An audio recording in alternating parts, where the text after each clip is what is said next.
పోటీ పెరంబూరు, తిరుచిరాపల్లి తూర్పు నుంచి బరిలోకి అన్ని స్థానాలకు అభ్యర్థులు టీవీకి అధినేత డ్రైవర్ కుమార్కి సీటు కేటాయింపు అధికారంలోకి వస్తే సీఎం ప్రజాసేవ మిత్రపేట ప్రతి పంచాయతీలు ప్రత్యేక పథకం 5 లక్షల మంది యువతకు స్థానికంగా ఉపాధి.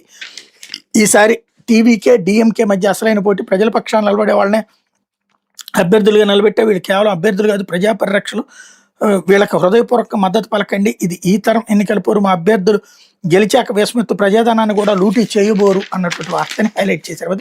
దిగజారిన వేరుశెనగ ధర క్వింటాలకు కనీస మద్దతు ధర 7,263 రూపాయలు, రైతుకు దక్కుతున్న ధర 4,000 లోపే. ఆందోళనలో రైతులు పట్టించుకొని చంద్రబాబు సర్కార్, దీంతో దళారులు చెప్పిన ధరకి అమ్ముకోక తప్పడం లేదని రైతుల ఆవేదన అన్నటువంటి వార్తని హైలైట్ చేశారు. లేకపోతే మూలపేట పోర్టు ఘనత జగన్దే అంటూ 70% పనులు పూర్తయింది ఆయన హయాంలోనే అన్నటువంటి వార్తని హైలైట్ చేశారు. రాష్ట్రంలో వెనకబడిన శ్రీకాకుళం జిల్లా అభివృద్ధికి వైఎస్ జగన్మోహన్ రెడ్డి 2019 ముఖ్యమంత్రిగా తన పాలన ప్రారంభమైన నాటించే శ్రీకారం చుట్టారు.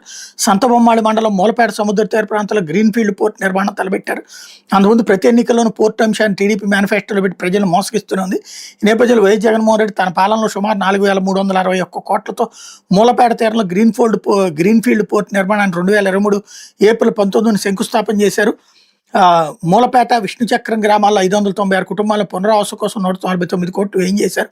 వీటితో పాటు టెక్కల జాతీయ రహదారి నుంచి మూలపేట వరకు రైతుల అంగీకారంతో 327 ఎకరాలను సేకరించి రోడ్డు పనులు ప్రారంభించారు. రైల్వే మార్గానికి అవసరమైన 100 ఎకరాలను కూడా సేకరించారు.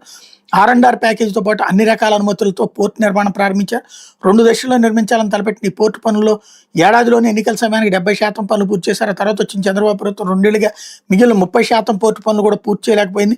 పనులు నిలిపేయడం కమిషన్ల కోసమేనన్న ఆరోపణలను అయినా పోర్టు క్రెడిట్ చోరీ చేసింది టీడీపీ నేతలు విశ్వ ప్రయత్నాలు చేస్తున్నారు. మరోవైపు పోర్టుకు అవసరమైన భూములు వైఎస్ఆర్సీపీ హయాంలో సేకరించిన మళ్లీ భూములు కావాలంటూ కూటమి నేతల డైరెక్షన్లు అధికారులు చెబుతున్న రైతుల ఆందోళన కలిగిస్తోంది.